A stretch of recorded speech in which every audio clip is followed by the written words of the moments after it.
Self-esteem is the opinion that we hold about ourselves and the value that we attribute to ourselves. This opinion can be positive, it can also be negative. And if it is a healthy, realistic perception of ourselves, that means that we can have a happy and content life and be happy in ourselves.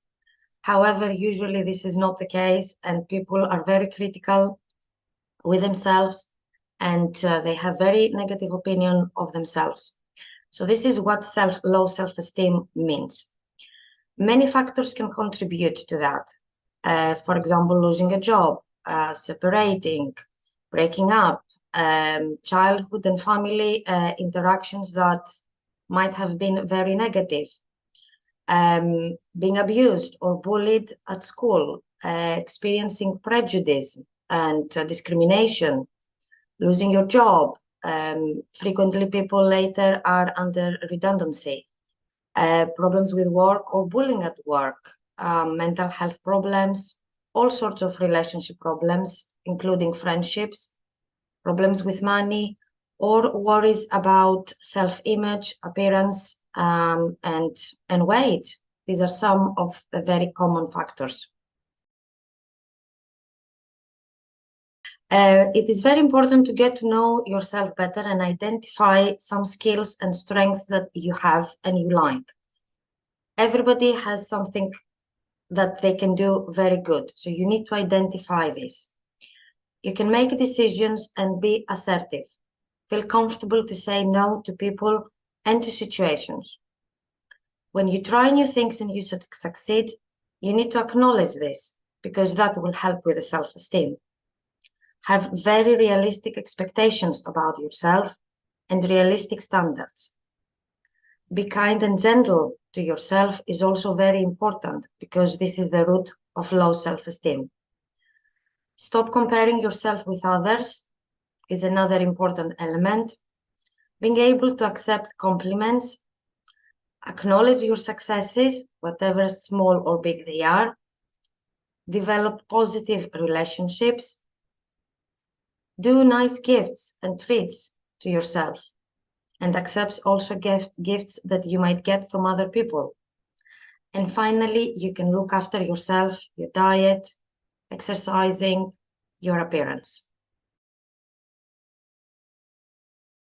You can certainly find something that you are good at, to recognize it and keep doing this. For example, that can be cooking, gardening.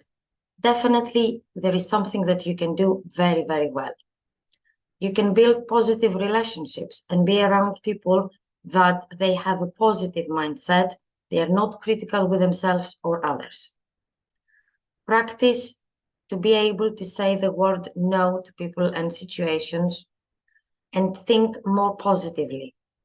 Set small goals that are achievable and celebrate the successes. Yes, certainly. This is a big part of what we do in therapy. What it is important to mention is that people hold these ideas about themselves that very, very frequently are very unrealistic. So what therapy can do is that it can restore these ideas that people hold about themselves and develop a better, more balanced and realistic impressions about who the person is. It can teach them to think differently, and having as a consequence, they act differently. They can make different decisions, identify strengths, build stronger relationships, and that inevitably leads to a happier and more fulfilling life. High self-esteem means that people are more unlikely to blame themselves. They don't think that they have done something wrong. They don't doubt themselves. They don't worry about how they are perceived. So it is unlikely that they will develop anxiety, stress, depression. They will be able to cope with pressure. So low self-esteem can reduce people's quality of life in many, many different ways, in every aspect of their lives, including they will have negative feelings, They will constantly be very critical of themselves.